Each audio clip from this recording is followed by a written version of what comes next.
All right, we are live. Welcome back, Iron Disciples crew. Probably Glenn Lawrence and George's crew. We're starting a little late today as we had some technical difficulties. So I see a bunch of you in the chat already going at it. We appreciate you guys. But we have a couple special guests with us today. First time on the Iron Disciples podcast is George Bruno, and we also have Glenn Lawrence. And today we're going to cover. We realized lately we've been sort of on the, I would say, the negative side of things, like the church and their failings, relationship problems, the red pill that naturally leads to those conversations. And we want to give a different view on relationships and the positive side of things, the beautiful sides of marriage, the beautiful sides of women. And so we're gonna we have a bit of a different tone today, and we got some, I'd say, experts in the area on the podcast. Got a couple married guys and George as well. Hey, at least if you're in a happy marriage in today's world, we're gonna call you an expert. I think. Take it. But so without further ado, I think George, why don't you give the audience kind of a background on what you're about? Because you've been on the YouTube for like 7 years now, and so tell us how you got started with that and what you're doing now. My background is I had studied for ministry and for therapy, and I have credentials in both. I went to a Christian university. I went to a secular university.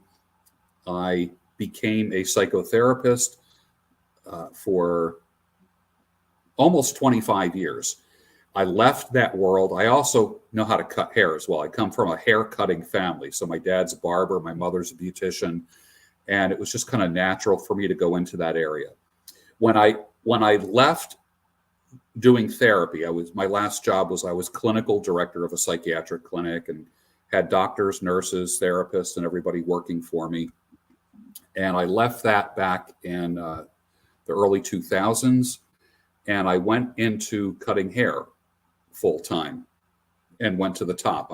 I'm of the belief that if you do something, just go to the top. Just do not seek to be average. Just be the best at what you do. Just eliminate the competition. Don't compete. Just eliminate them. Just dominate your field. So I went to the top in my field in the hair industry and traveled the world. And one only has to just take a look at some of the stuff that I've done. I've been all over the world. I worked with some of the most beautiful women you've ever seen, models, and helped a lot of women transition from coloring their hair to beautiful silver hair, some of the top supermodels in the world.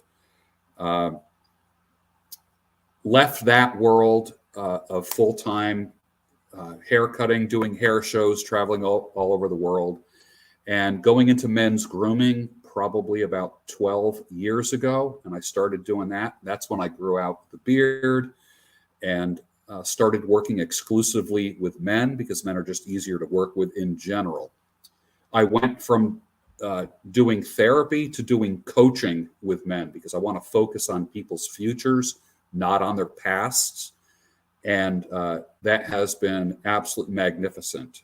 I started the YouTube channel as a men's grooming channel and intended on doing that forever, just as like a little side gig. I was like, by the end of my first year, I was 100,000 followers.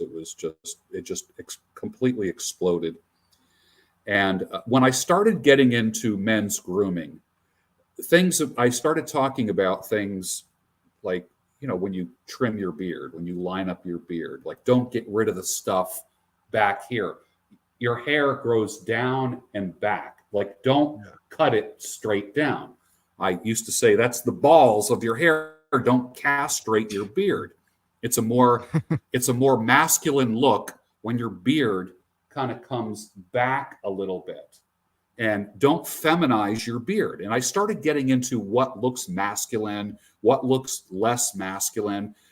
And then that just put me on the radar for manosphere and red pill stuff. And that's how I kind of earned my chops in the manosphere. And then, that was always interesting because a lot of times I was on various stages and podcasts talking about masculine grooming and what's happening with men, how we are just losing our masculinity. And, you know, you're using your wife's products. Men need to have their own products. I'm a firm believer that men need facial hair. You know, women say, I can do anything a man can do. I'm like, no, you can't. Can you grow a beard? So, well, I guess this, yeah, I guess I think Matt Walsh dealt with that on one of those shows where he talked about what is a woman. Remember that one? Yeah, what is a man? Yeah, Bill. Just crazy. So I guess some bearded guy was saying he's a woman or something. So, and I don't get into those. To me, that's just like crazy genealogies, like the scripture says. Just like I don't get in. I just do not get into that. So my channel morphed into dealing with men's issues. Someone said, I want you to do more beard videos. And I said, what's the matter? Like 250 beard videos isn't enough for you? So I got into the, basically, there was like a lot of beard porn. I call it beard porn because guys love looking at other guys' beards. And it's, you know, you'll be in a convenience store standing in line to pay for your breakfast sandwich and a cup of coffee, and some dude will say, hey, nice beard, bro. I'm like, oh, thanks, man. You know, hey, you too, man. Nice beard, like that. You know, and we feel good. You know, it's okay. I'm not commenting on a dude's shoes or his belt because that would be the opposite of masculinity.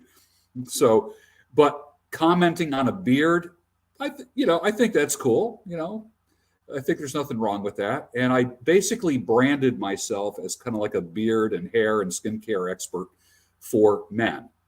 And then that just started leading to talking about dating, divorce, getting out there, finding women and the whole thing. And then, of course, I got swallowed up by the manosphere and became popular in there and got caught up in some of that crazy ass drama. And, you know, and I completely, I guess what would the word be, disavow and disassociate from a lot of that stuff. Although I keep up working with men. I have a thriving coaching business. I'm on podcasts all over the world almost every day. And I'm on all the platforms, Instagram and TikTok and Twitter. And, you know, I have, you know, respectable followings on all the social media channels. And, you know, I have noticed, like about 5 months ago, I did a video called Stop Wasting Time with Women or something to that effect. I don't know. It gets over 1 million hits. It completely viral within 1 week. It was just like, what? And then I thought, oh, that's interesting because I'm not really a negative talker. I just kind of did it just as a test. And then I started doing some positive things, and I'm getting like 3,000 views, 5,000 views. Oh, yeah. And I'm thinking, oh, how interesting. Bad news spreads faster than good news. Negativity spreads faster than positivity. And I am known as kind of like the source of hope, positivity, and optimism when it comes to the manosphere. That's one of those things that has come out of my mouth for years. And like, I don't do hit pieces on people. I don't put people down. I don't deconstruct anyone. I have like all the guys, and I'm saying all the guys, you know, they're all in my phone. We all got each other's numbers. We all text, we all chit chat. We all, you know, we all know each other, although many times we don't admit it publicly. And, you know, people say, well, I don't like this person. He's too much of this. And I'm like, okay, whatever. I don't want to give my 2 cents because I know the person personally and I've had great talks with him. I broke bread with him. We had dinner together. We clinked wine glasses, had beers together, and maybe worked out together somewhere. So a lot of the sensationalism that you see in the red pill community, I don't even call it manosphere anymore. What I say, I call it the men's development arena. And I love that. I love that word because manosphere sounds like a gay nightclub to me. It just sounds, it I don't know. I just don't like the word. Never did, never will. So in the men's development arena, I want to be positive. I don't want to participate in tearing people down. There's too much of that going on. And, I want to be the source of hope, positivity, and optimism. But I'm thoroughly red-pilled, but not an asshole about it. You know what I mean? It's Right. Yeah, like you every don't have like a distaste for women, No. but you're like, hey, it's like, you're like, look, this is the behavior. And I think Michael Foster, Michael Foster. I do. Him and I had a conversation. He said this: the red pill tells you what is, the Bible tells you to do about what is, Right. and that's a great way to have a positive outlook, to be Right. red pill aware, but have a biblical worldview. Yeah. And that's, I suck at being a Christian. I really do. I'm not. I think I'm we not, all do, like, right? I'll tell you, like, I am the chiefest of sinners. I really am. I fell into, just being a playboy for many years, and I don't like talking about notch count and all that kind of stuff. But it's way up there. It's way up there, and I'm the guy that can get them but can't keep them, and I'm the first one to admit it. So You got the catch and release program going on over there. I'm telling you, it's crazy. It's crazy. And, I think I'm qualified to talk about it. Like my brother, Tony, and I, we've discussed, like, there's actually seminars and workshops on how to get a woman. Like, my grandfather was a playa. My father is a playa, and he gave birth to 3 playas. So I don't even like, I can't believe that there are men that are grown up that don't know game, that just don't know it. I was telling someone tonight, that how the young guys, they're sucking up these videos and the books, and they're trying to learn this stuff. And I'm thinking, I never learned anything like that. I just, like, became that. It's sad too, because, like, I think a lot of people spend too much time consuming this content, George. It's like they spend all their hours of the day consuming this, but you ask about if out of let's say 100% of people consuming this content, only about 15 to 12% of people are actually applying it in their life. Right. So it's like, you're right. I think it's same in the business world books too. Everyone's just reading those business books put out by all those gurus and not doing anything with it. And it kind of goes to show, because it's like because I help produce Rollo's work when he's here in Vegas, and when we're doing a one-on-one, like just him talking, he may get like 3,000 views, right? But as soon as he's on like Access Vegas and there's sensationalists going on, we got Zerka on and he's calling these women whores and stuff. Next thing you know, that 50,000 views or 70,000 views, no problem. Yeah. It seems like men today are behaving like females in the sense of they love the drama. They're looking for the drama on these shows rather than actually our version of the Kardashians and the Bachelor. Yeah. The manosphere, or as you said, it's the male arena, right? Men's development arena. Yep. Men's development arena has turned into a gossip column, or it's about is this person going to kick this person off? Let's wait and see. It's less to do about, hey, here's some actionable advice that you guys could utilize to better your life or better your relationships. It's more about, hey, are they going to yell at that girl and yell at her and say the things that I wish I could say to other women? It's kind of gotten to that point, right? Glenn, I want to interrupt you. I want you to give a quick intro for those who don't know you. For those that don't know me, my name is Glenn Lawrence. I actually also went to school for religion. I actually have a degree in religion from Liberty University. Former youth pastor. Studied a lot. Actually, I did Christian counseling when I was at Liberty as well. So I have a little bit knowledge of psychology, but from the Christian doctrine aspect of it, not so much the secular aspect of it. I am an actor, producer. I've been in films, music videos. and now I'm doing this space here because I really want to help improve people's life. I kind of want to pay it forward. I found the rational male when I was in a very dark place, going through a divorce, and it was that work that really kind of led me down this path that said, man, there's a lot of guys like me coming from the church who the church alienated me when I was going through my divorce, even though I'm not the one that had the affair, but because I wasn't a good servant leader, I kind of got thrown under the bus there. So I was like, man, there's a lot of guys coming from the church that are going to be going through this problem, and the church is not equipping them with the right tools that they need. And somebody needs to speak to these guys.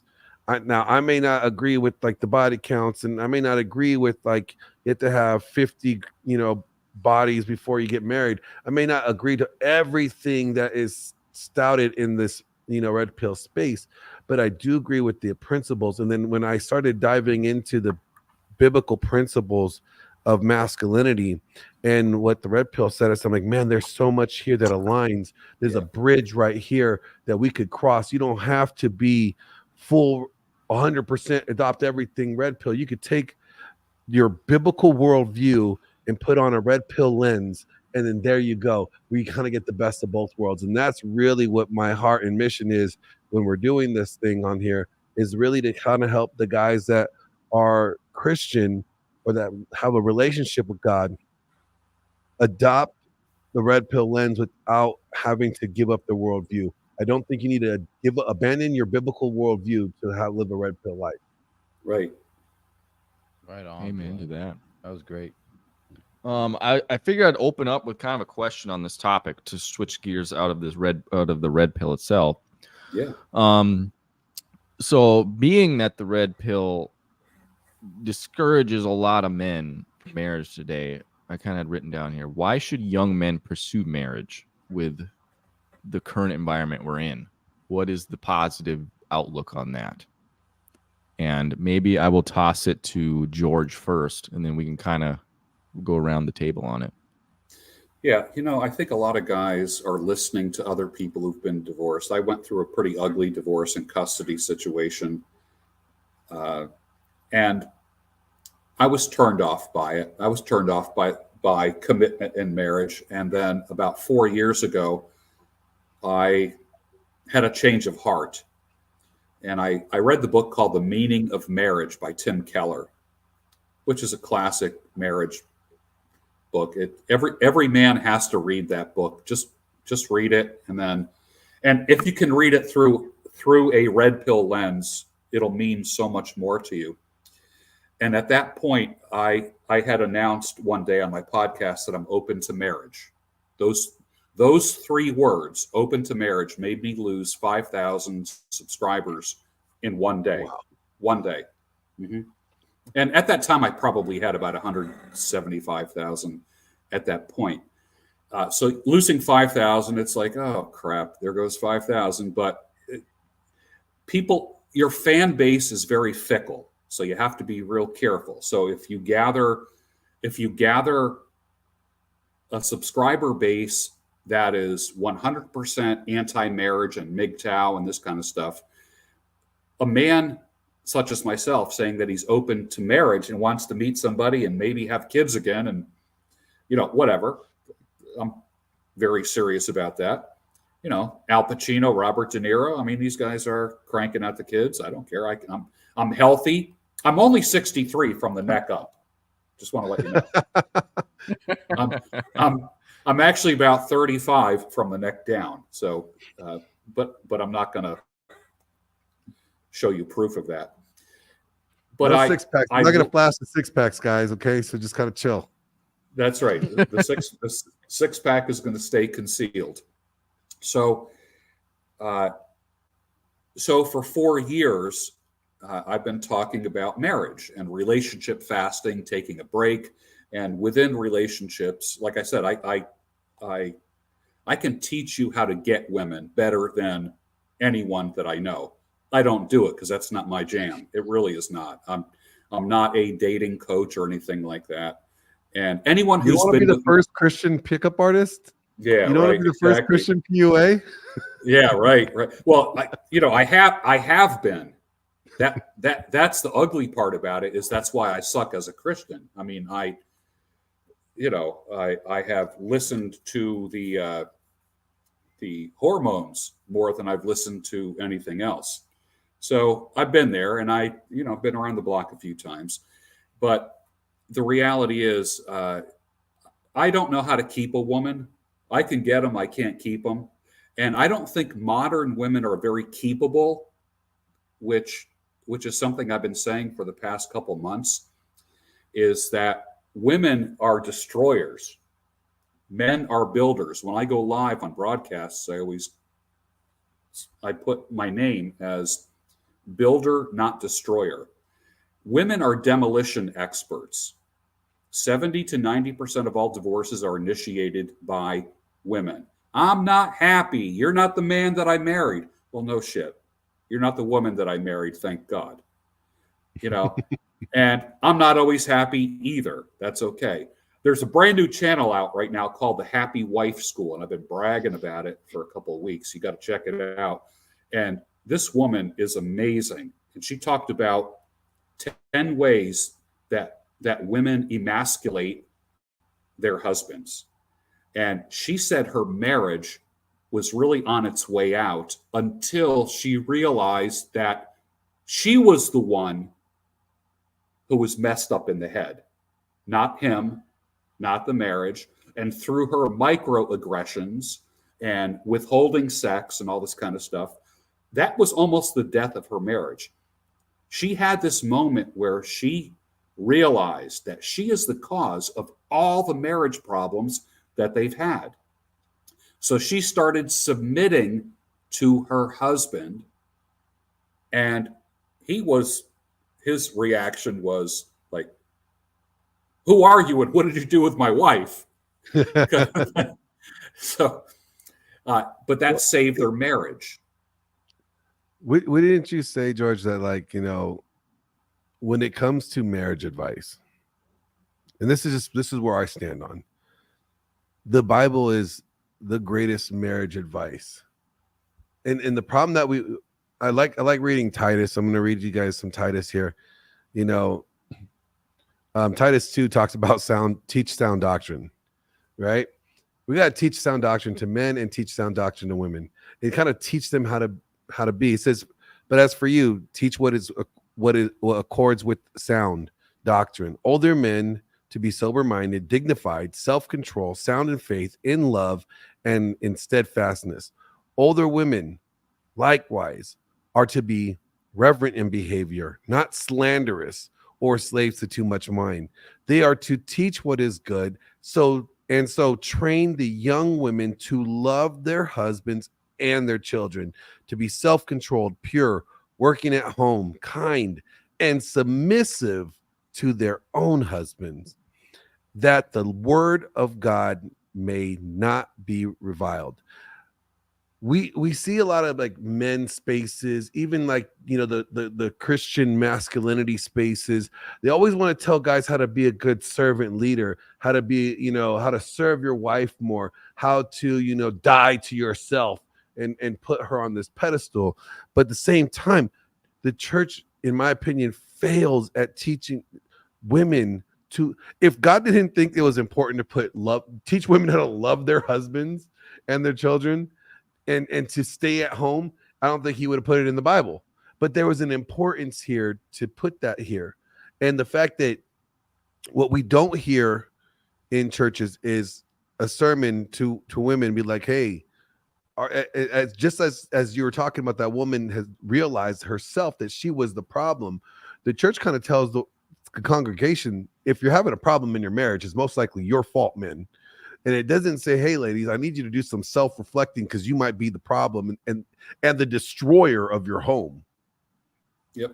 Well, I think that's what's awesome about some of these women you found recently, George, is the one I was looking into, the one you just mentioned, and then that I think her name is Jenny, as Jenny, well, that you've interviewed. Jenny in and Chicago. Then we've had one. Yeah, we had one named Martine, and there's a couple other women in kind of her circle.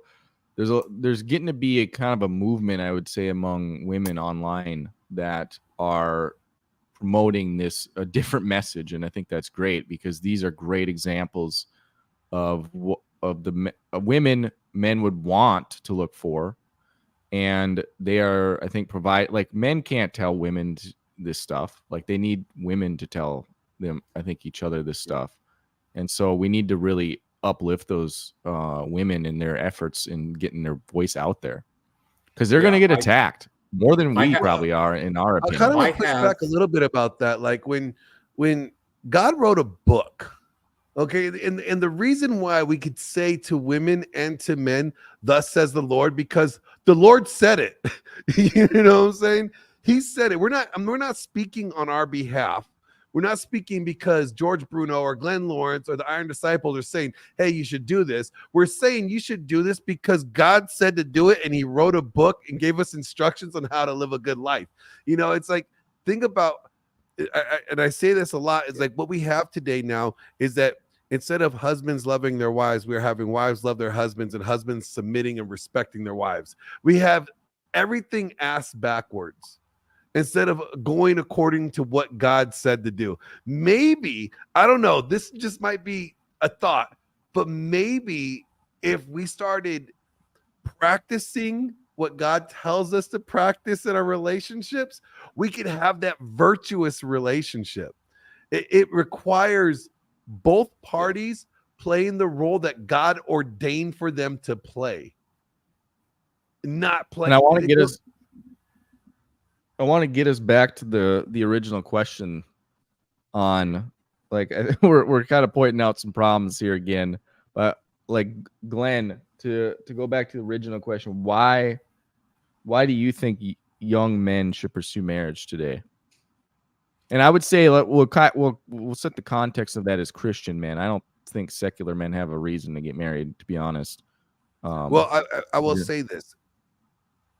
Just like it says in Corinthians, you know, if you can't control yourself, then you ought to get married, right? But Paul writes that it's better to be single if you're a Christian and pursue ministry than it is to be married, right? And trying to pursue ministry. So marriage is not the end goal.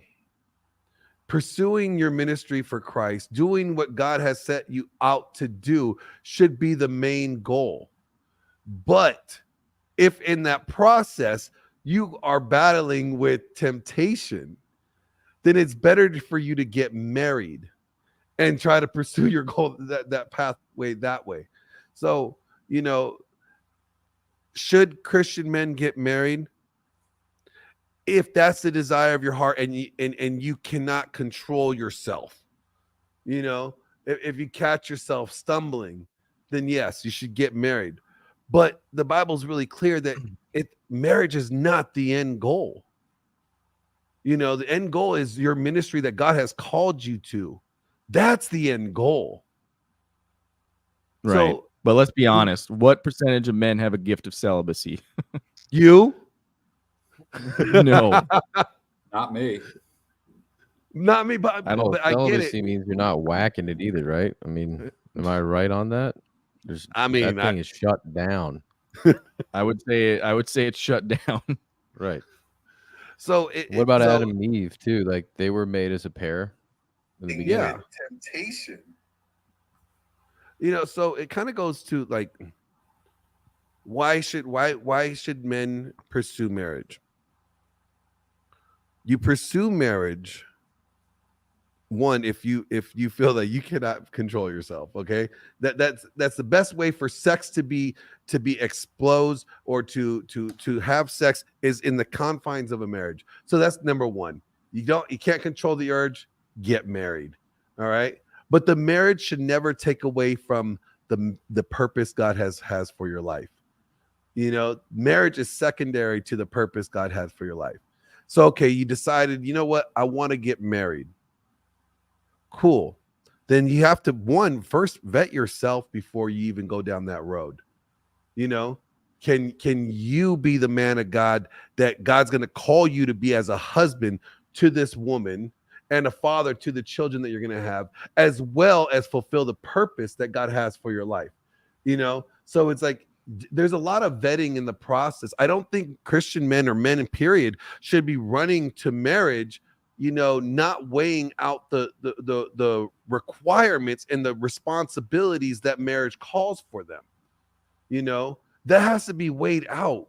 You need to really reflect on yourself. Am I at the point in my life where I could be faithful, you know, and do all these things and hold off temptation, but at the same time, can I also be diligent in pursuing the purpose that God has for me on this earth?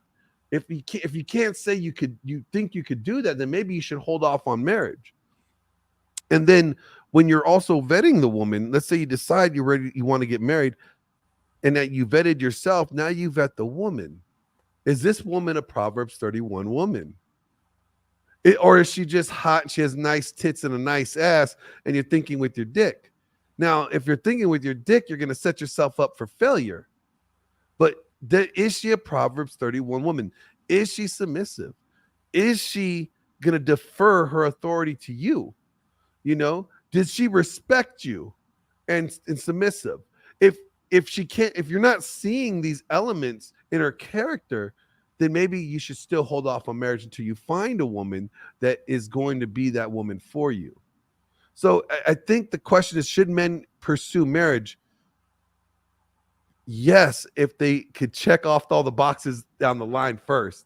Is God first? The mission that God has called them to first still going to be a priority? That's number one. Number two, do they have to be married, or can they withhold it?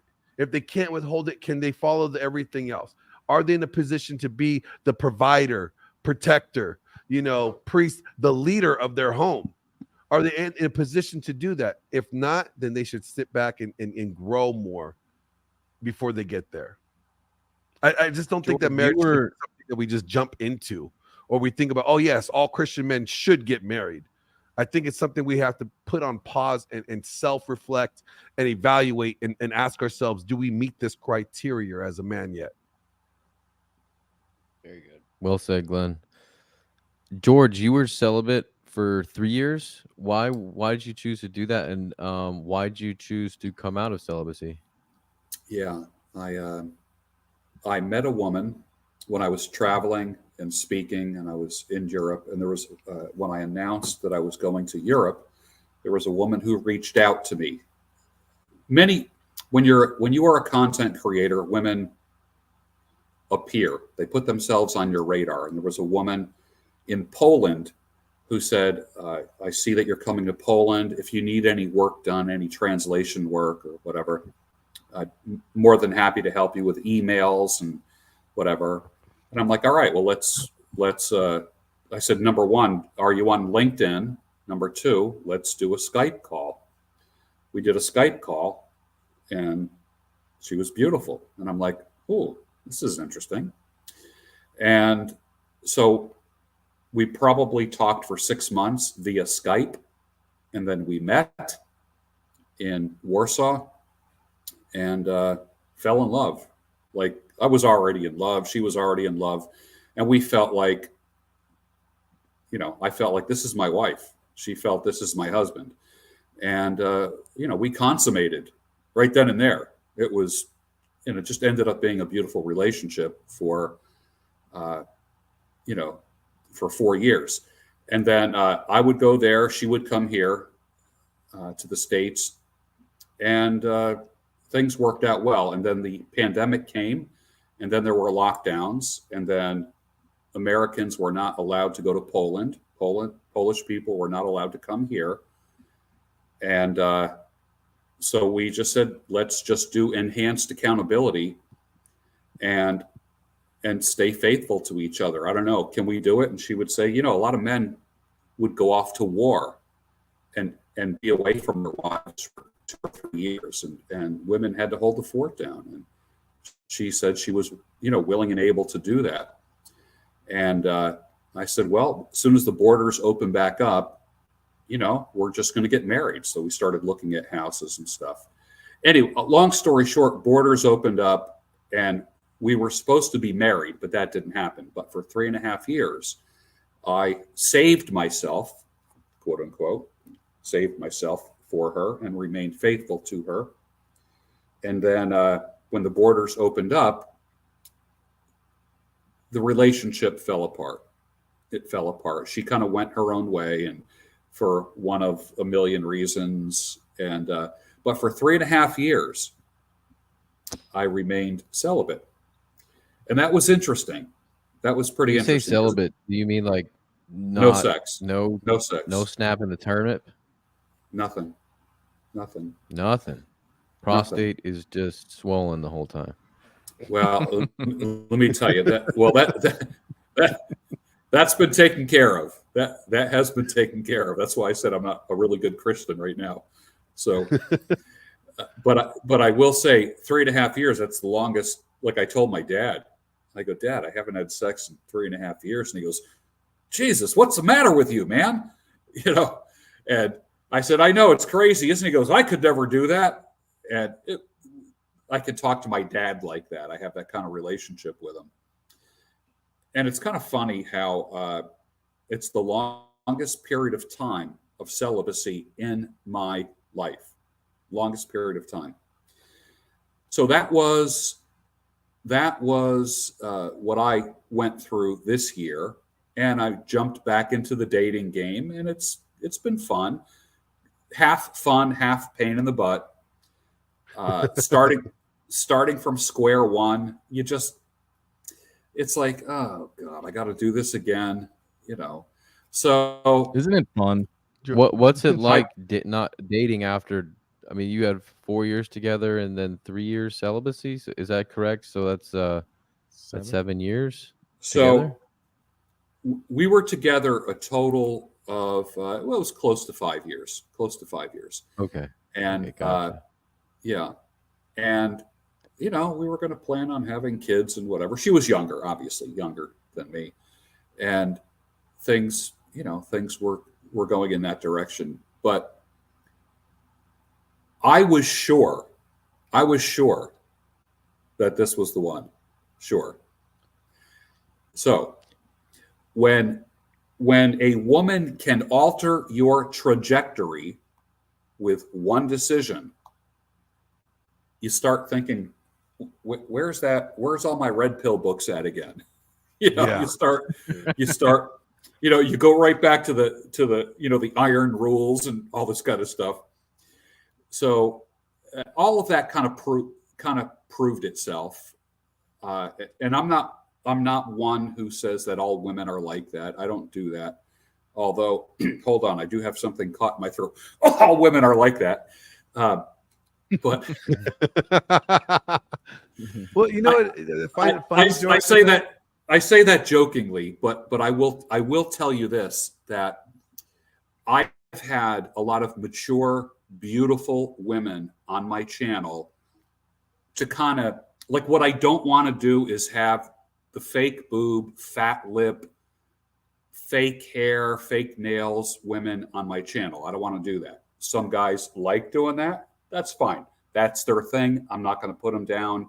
It's not my thing. So when I have a woman on my channel, I try to choose virtuous women. I try to choose women that are good examples. I try to choose women that are older so they can teach the younger women in a biblical fashion. And to me, that's real important. So whenever you see a woman on my channel, it's usually a woman who's got her crap together and isn't Titus 2 woman. You look for a Titus 2 woman. Yeah. Well, I look for like Proverbs 31 says, many women have done excellently, but you have surpassed them all. Yep. And I tend to have women on my channel who surpass them all. I don't want to embarrass them. I don't want to talk about their sexual pasts. I don't want to play gotcha with them. I don't want to corner them into revealing any hypocrisy or anything like that. To me, that's like a cheap laugh or a cheap thrill. I don't want to do that. I'm not interested in proving that they're all thoughts and all this kind of stuff. I don't want to do that. So I tend to take a more positive approach. Now, at one time, Rollo had told me that I'm steeped in old order thinking and the blue pill ideals. And I get that. I understand that. And initially, when he said that about me, I got a little pissed, to be completely honest. But he was right. And after some of all that drama, I reached out to him, and we've had several phone calls. And sometimes manning up means apologizing to people. And I did so, and I humbled myself. And I said, look, here's a guy that's done a lot of work. And I'm not going to degrade his work. I'm not going to put it down. The guy has done his homework. Some people have taken that work and weaponized it, but I think it's all very valid work. I think it's important work. I think he's an important voice in the men's development arena, as you guys are all very important. Please don't go away. I mean, there's going to be a day when I'm no longer around and you guys are going to have to do it. So I think you're on the right path. But how we suffer as Christian men, how we go through breakups, how we go through divorces is a testimony to people. It doesn't make it hurt any less. Like I said, no. If a Pain woman is still there.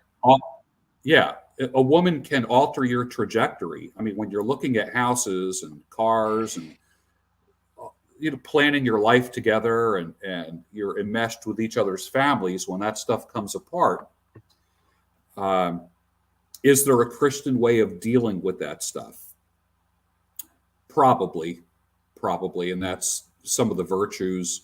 That's where possessing, the godly virtues comes in. But you're still a human being. You're still going to hurt. I talk about guys that wave the magic Jesus wand over everything and just make everything go away, make everything better. Let me just wave the Jesus wand, abracadabra, And to me, I think God puts stuff in our lives to make us holy, not happy.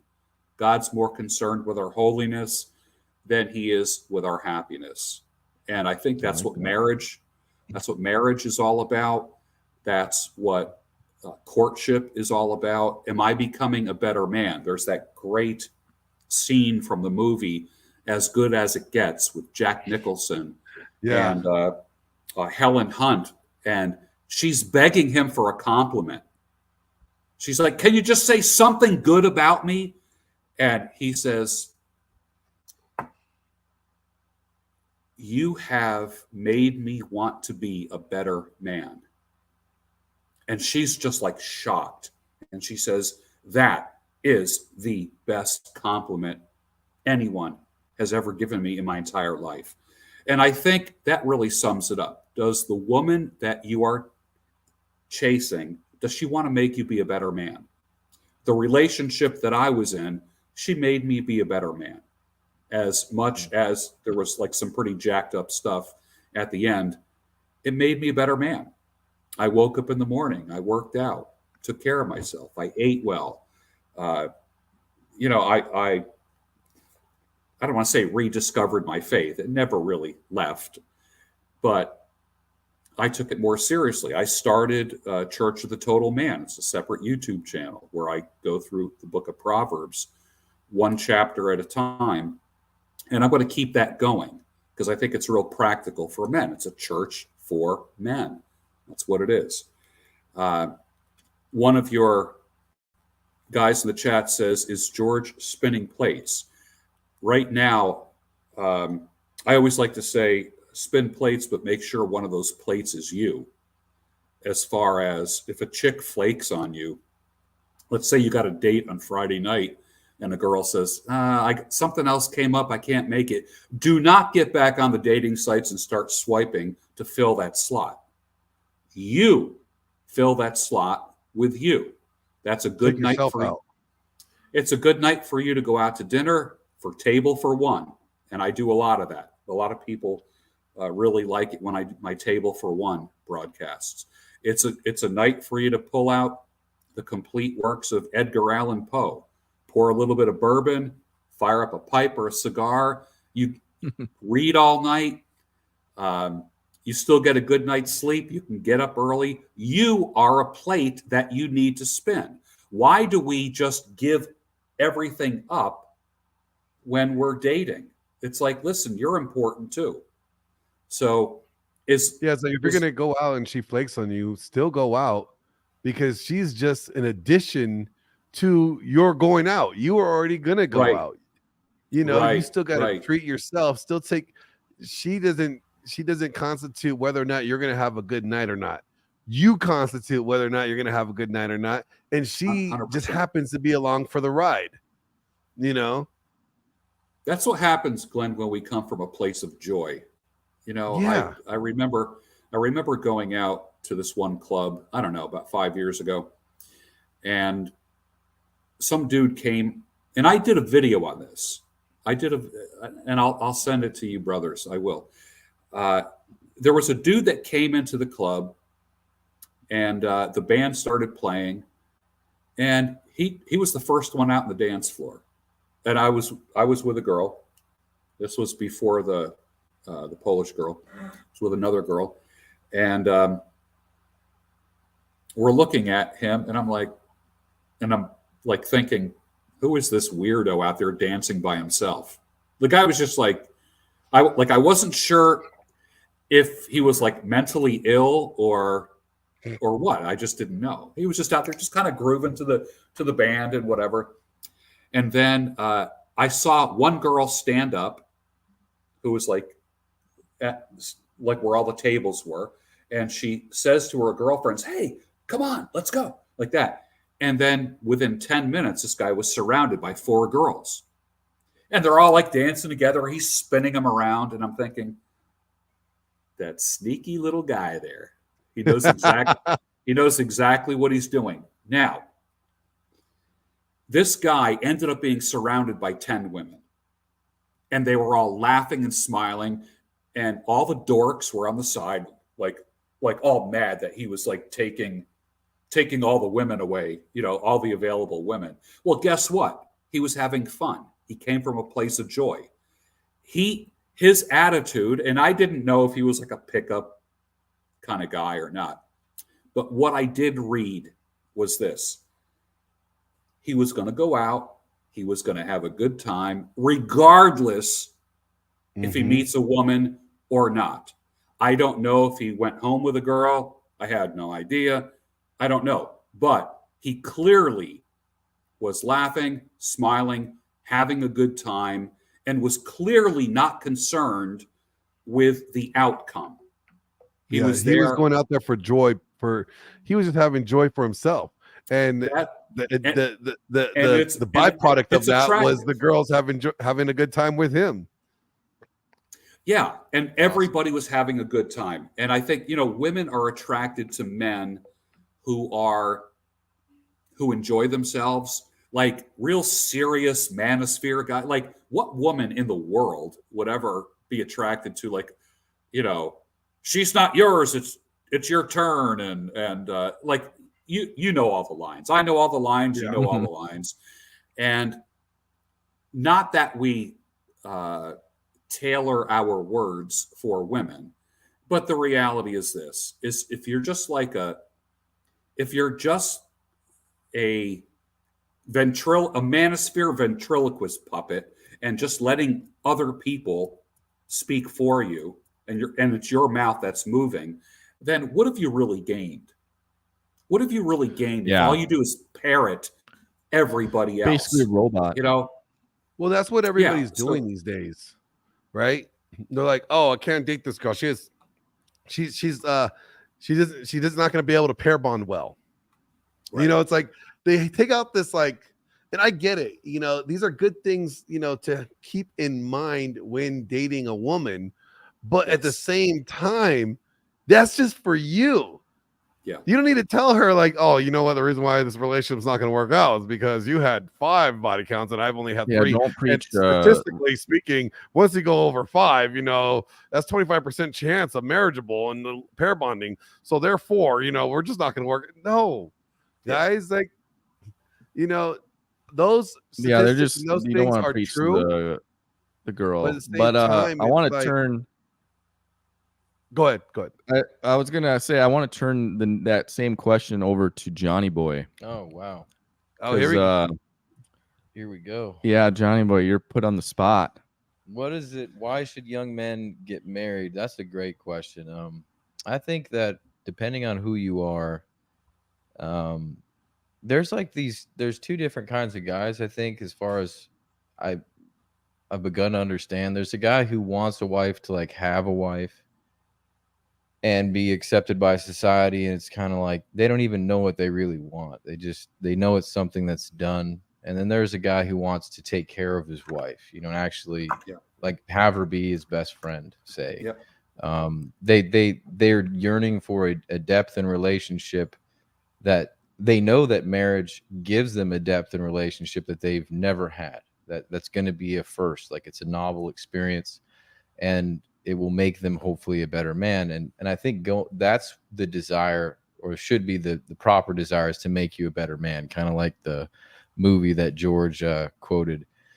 And in order to become a better man, we know that the Lord we worship, he gives us trials, he gives us tough times, to expect those things as a way of refinement. And your wife is like, if you think about like a means of making somebody better, you can go through like a boot camp, which is really dirty and arduous, and it's going to test you. Or you can have a really pretty woman, that's beautiful and dresses nice and smells nice and makes your house a nicer place to help you become a better man. So I think you see the heart of God and just the quality of gifts he gives you when he gives you a good wife. So, I remember moving to California. I was 24 and I was by myself at the time. I was excited to see the California girls and things, but something in my heart said, get a dog. I knew that there was like a deficit in my personality and character where I was coming out of like my teens, and I wanted to know what it felt like to be responsible for like a living creature, something that depended on me. So I remember getting the dog, and I remember like thinking about the way that parallels with maybe having a kid or having, something dependent on you.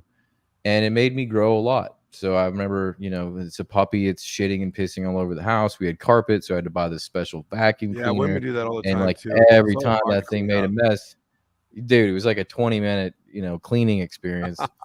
And I was like, and then I had to clean the vacuum cleaner out, and it was great. I had to do that in the middle of the night. This is what made me feel like I earned that dog. Like that dog was my dog. Couple years down the road, I would look back on it and be like, yeah, I raised that thing since it was a puppy, and it was just great. Taught me how to feel more like myself having a dog. So I'd say if you want to get married, it's going to make you a better man because you're inviting another person into your life. They're going to know if you're doing things right, you're going to expose yourself to them, you're being vulnerable to them, and you're going to have communication on the issues that you both want to repair or do better at. And that communication, for me, I was really lucky because I had my twin brother Joe, and so we always had one of those very deep relationships where accountability was always there. Talking about the tough subject was always there. We would, like men, they razz each other. We had like a different version of razzing each other. It was like we would know what would encourage each other through humor and razzing, but we also had a sensitivity to help like actually make that seed grow. So I was very fortunate in having that because I believe now in retrospect that it did kind of lend itself to being better at allowing a woman into my life and also having some boundaries up that were, I think that's what you would learn, as a single man without like a really close sibling, is how to have intimacy and boundaries at the same time and how those boundaries actually serve the intimacy. That's something that is just, it's incredible how much that will blow your mind, that respect and that learning to care for someone at the same time, and that'll just make you more patient in life. I think having a wife, one of the better things you can look forward to from having a wife, it makes you more secure and patient with situations, unknowns that happen in your life just from dealing with your wife. Even if you get better at the fights, right? You get better at and not being worried if she's going to leave if you have a fight. You both kind of understand that conflict's there and you're going to make it through. So that like sort of anxiety, I believe marriage helps to ameliorate that anxiety, which is a great thing because I know a lot of people these days they deal with anxiety, depression, and all these things. That uncertainty issue is huge for people. So you'll have one person you can be certain about, and that helps a lot. Another thing is, oh, go ahead. What? Go ahead. Oh, another thing is expressing your own intimacy as a man. Like Joe and I had a very intimate relationship that was like we kissed each other. We were born in an Italian family, and the Now you nature guys there didn't kiss each other like the Island Twins boys, though. Let's just clarify that. It's on the cheek, yeah. I mean, Yeah. we kiss each other on the lips and stuff because we were forced to by our dad. But that clip is gonna be. Oh, it's great. Our Yeah, dad. we're gonna clip that. We're clipping that. Oh yeah, it's a great time, man. 3 brothers kissing each other on the lip in front of like 50 people. It was awesome. But when you have a woman in your life, you can experience yourself in a very different way. She will teach you ways to enjoy life that you did not know. She will teach you a sense of humor, just a whole different, like if you get intimate with your wife, you will see the world through her eyes. I mean, that's the goal. And you will learn a lot from what she is able to, the sensitivity about the world, what she sees, all these things. You're going to kind of feel retarded, in a lot of ways, which is a good thing because you're learning. That to me is, if you have a smart wife. I mean, I'm not saying that there's people in their own camps, like you can kind of relate from an intelligence point of view. Like, it's good to have a smart wife, one that will challenge you that in an appropriate way, and she can teach you stuff, especially with the way that she enjoys like valuing things in the world that are a little bit beyond you as a man. So those would be the things that I would say to look forward to and reasons to find, and have marriage. It's a great thing. It's very challenging. There's no doubt about it. But those challenges, if handled the right way, like, Brother Glenn was saying, you put God, as long as it's a 3-person relationship with God at the center, you'll be all right. You really got to have faith and put him first and lead as a man, be on your knees in the morning, praying in the morning, reading your Bible in the morning, every day, having that discipline to prove to your wife that you're pursuing God, like, as crazy as you can.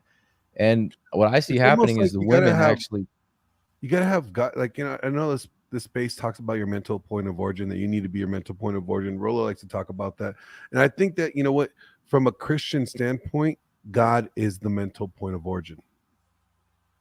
If you don't have, I agree, God as your mental point of origin, you're gonna have conflicts in your relationship. See, as you said, like a marriage is a triangle, in my opinion, right? It's like this. You got God at the top, and you got husband over on this end, and you got wife over on this end.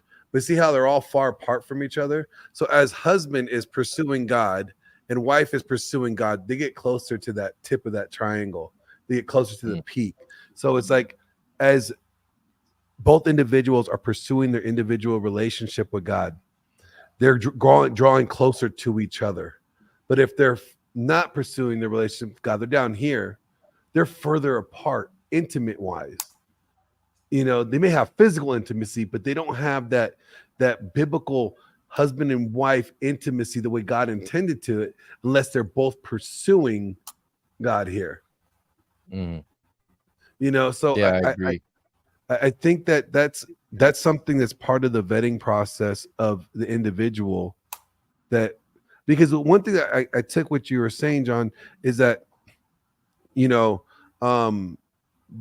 came to this realization that you wanted a dog because you wanted to learn what it's like to take care of somebody or take care of something, right? Something depending upon you. That's what every husband needs to have prepared before he decides, oh yeah, I'm just gonna get married and this woman's gonna live with me? Are you ready to take on the responsibility of being that person's sole provider? That's a huge responsibility. And I think a lot of times guys overlook that in many regards. They just think that, oh yeah, I can't withhold myself from sex. Well, you know what? She's hot. She's cool. Let's just get married. But without the other aspects of it, and they're like, oh, kind of winging it. Let's just see how to make it work. That's where a lot of failure in relationships happen, with lack of preparation. Right. From the individual standpoint, Yeah. and a lot of Christian guys do, and it's because of the church for the most part, is that they don't put God as their mental point of origin. They'll put their wife as their mental point of origin, or the wife's happiness as the mental point of origin. Happy wife, happy life. Therefore, that makes her the mental point of origin rather than God. So when you're doing that, you are putting an idol above God. You are now worshiping your wife and not the God, because you're seeking and you're eager to pursue her happiness rather than God's pleasure. And I think that's the biggest thing, that if anything, when it comes to a virtuous relationship, the virtuous relationship requires that both of you know that God is your mental point of origin, and that as you both pursue God, you're drawing closer to him together as a unit rather than independently. Because yes, although you're pursuing him independently, but corporately you're getting closer to him. Well said. Yeah, and I will say the last point I had before my wife was given to me, or I found her, or we found each other, was like severe just depression over not finding a woman for a long time, and settling for ones that I knew weren't the ones, which was the worst pitiful decision I could have ever made. But then after that, I remember just saying, God, you're enough, and sort of acquiescing to my own physical desires, and just saying, God, you'll be enough for me, and I'm waiting for you to come through on that.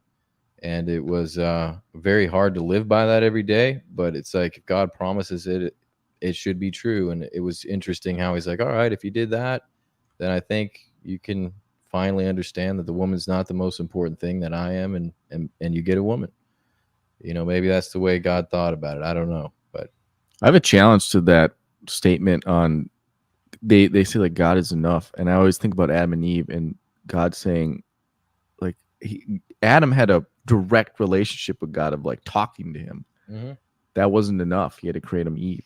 Well, to me, I was like, because then it was always the ball was in my court. Like, what am I doing wrong? Kind of like it's become sort of an idolization thing. Like Glenn was saying, a lot of guys can become so preoccupied with that it overshadows their ministry, or overshadow, like if you were to just take their thought time that they spent on trying to find a wife every day, you'd be like, yeah, that's a little wrong. It's a burden. Yeah. So it was just to say that, even if I didn't, it was putting my trust in God. Like, I do believe that God made man for woman and woman for man, and that if you have desire for that, like Paul said, you should find one. But the timing and everything is kind of what I guess I was like, God, you're enough for now, if that's what it is. Like, I can never put that to rest. The whole physical desire, the want to have a woman, I can't just turn that off. But I guess God will take care of you in the meantime.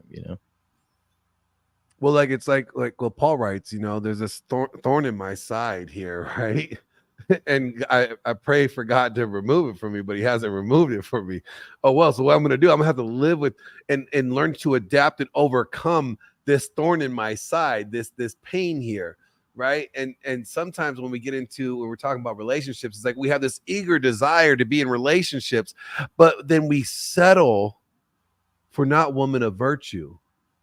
And then we get mad at the relationships fail, but it was our lack of discipline, our lack of controlling this temptation, or our lack of dealing with this thorn in our side. And we settle for the mediocre or less virtuous relationships. And then we get mad that the relationships don't work out. There's a part of discipline there that we have to take upon ourselves. Like, oh, I have this urge, but, Lord, I'm giving it to you. help me overcome this. And then, you know, as you grow, and that becomes less of a, it's not a sharp pain, but becomes more of a dulling pain. Like it's still there. It's an irritation rather than a pain that actually takes you out of the game, right? You know, it's like you learn to manage it over time through discipline and literally giving it to God. God, I need you to, I can't do this. You know, let your strength overcome this and help me get through this, you know. And sometimes, like, I see a lot of young guys rushing into marriages and rushing into relationships, you know, because they have this desire to be intimate or to be with somebody, but they're not prepared for it yet because they never mastered or had self-control. They think, okay, since I don't have self-control, I'm going to get married. Therefore, I don't have to practice self-control and I can just get it when I want. But in doing so, Nothing could be further from the truth, man. Exactly. And what they don't realize is that by doing that, yeah, they may have took away the thorn or bandaged the thorn that they have in their side, but they opened up a can of worms that they weren't ready to deal with, or they're not mature enough or prepared to deal with. So I think, you know, if you can't deal with yourself alone, then you're gonna have a wife, and you're not gonna be able to deal with yourself or her, you know, and that's not gonna work. Exactly. And, you know, I mean, I'm coming at this at 39 years of age, and, you know, I still don't have all the answers for it. But what I find so fascinating when we get into these conversations about relationships, marriages, and I'm listening to what people are saying on, you know, internet, and I hear the female dating coaches, and I hear like the red pill dating coaches, then I hear like these, you know, blue pill, you know, dating coaches. And one thing I realized is that they all give half truths. But when you look at the Bible is the full truth. You know, like, Exactly. yes, men need to be masculine. Men need to be, you know, the leader. Yes, women need to be submissive. Got it. But if you don't have it in the right caliber, if you're not calibrated right to the way God instructs you to be masculine, the way God tells you to be submissive, then you are going to fail. Yeah, and we also got to probably count on the fact we will fail at times, and just realize that. Yeah, and it's hard work. One question I had for you, George, I wanted to kind of switch or talk about like you said, you have virtuous women you try to bring on the podcast. I want to hear about them and hear your thoughts and what you've learned from like women. Like you had Jenny on, you've mentioned this other girl that has this new kind of channel, and just like what do you think of what they're doing, and like how different are they than what you view the modern woman as? Like, you know, I think we can probably all agree, if this Christian man we're talking to in this podcast finds one of these women, that's probably who he should marry, right? Yeah. I have Jenny Hayworth on from Chicago. She was diagnosed with stage 4 breast cancer all throughout her body. Beautiful woman, 6 children. They were planning on having kids until she could have children no more. She was just diagnosed last October. And she found one of my videos that I did where I was addressing widowers. Since I deal with men, widowers are a category of men that most people ignore. Widows get a lot of attention. Widowers, suck it up, dude. There's plenty of fish in the sea, you know, that kind of thing. And men suffer, really, really suffer when it comes to losing their wife. And Jenny was searching YouTube, watching widower videos, and she made a comment that was brilliant. She says, "I'm worried about my husband. I was diagnosed with cancer. I don't know how much longer I have to live. Is he going to remarry? And is this new woman going to throw out my clothes and tell my kids what to do?" And like, these are the concerns of a woman who has cancer, who may not be here a year from now. And she was truly concerned with that. And I just said, email me. Well, she did. and we've become friendly acquaintances. I don't like to say friends. Part of the joke that I have on my channel is I have friendly acquaintances, not friends. So she's one of my friendly acquaintances, and she's a woman. I've had her on the channel several times. I've done a lot of shorts. You guys would love her on the channel. I mean, she's 41 years old. She's beautiful, one of the most intelligent women I've ever known, mother of 6, wife of 1. And I'll say, well, how's a Friday at noon sound? She'll say, well, let me check with my husband. And I'm like, what? I said, I can't remember the last time I met a woman who says, well, let me check with my husband. And if you go to my channel and you watch anything with Jenny on it, you're going to be blown away. She is kind of like the template. Like, you're going to watch her and go, that's what I want. I want a woman like that. And she has made it very clear that they're out there. She's made it very clear. I've had Rachel Cadden. She's a flight attendant up in Alaska. I had her on the channel last night. Absolutely beautiful girl, intelligent. Peg Bell, Lindy Sellers. I even had my Polish girlfriend on. She did many videos with me. And when I bring a woman on my channel, I always do a series of 7 questions that starts out with, what is the role of a woman? And that way, there's more women who talk about conservative roles than not.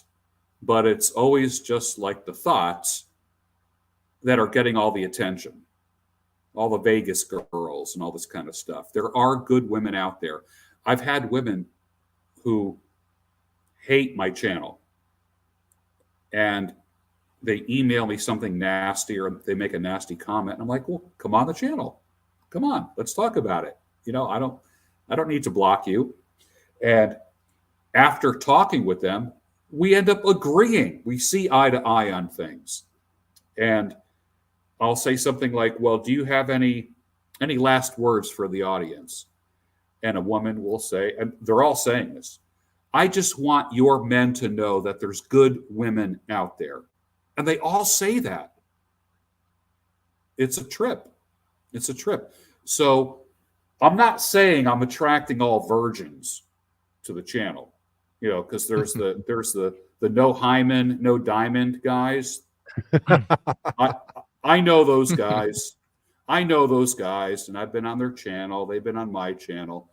And like I said, I'm not putting anyone down, but I'm just not going to hammer that. I'm not going to hammer that aspect. I mean, historically speaking, if a young man wanted to court a young woman, the father would get more money and get a young man to work for him longer if the woman was pure. Hot. If she was pure, if she was a virgin. So the man would have to work for the father for 7 years and give all kinds of gifts because the father kept his daughter protected. And you can get more for a virgin than you can for, like, if you had a loose daughter. And it sounds weird, but history is what it is. And I'm not going to spin it in any weird kind of way. But purity is something that we look for in a woman. Nowadays, we have to say, well, I'm looking for the purest that I can get. And that's the reality.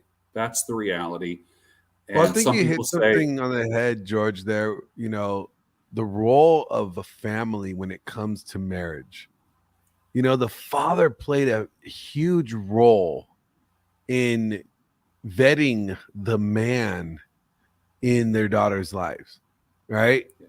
Nowadays, your daughter goes to college, comes back, I'm getting married, and that's it. Before, it was like, hey, you have to meet dad's standards before this could even be a thing. And yes, I think that's part of the problem in society today is that fathers have been devalued so much and part of it's their own doing, but or by surrendering over authority in Yes. areas, you know. But it's like, you know, not having girls don't have their father to vet the man in their lives anymore as Right. they once did. Like their Right. father's a dad's blessing is nothing anymore. Right. You know, it now it's like, oh yeah, we just it's nice to have, you know, your dad be happy, whatever, but it wasn't a criteria of standard for this man to meet. Right. Now, if we go back to that mindset of, hey, my dad has to approve you, maybe we won't have women getting ran up with their, you know, horrible experiences with bad men because there was a standard bearer to vet them properly. You know, Well, and I've asked many women now, especially if they're older than that age group, but I'll ask them like, do you think women ages 18 to like 24 are capable of picking a good mate? And none of them will say yes to that. None of them.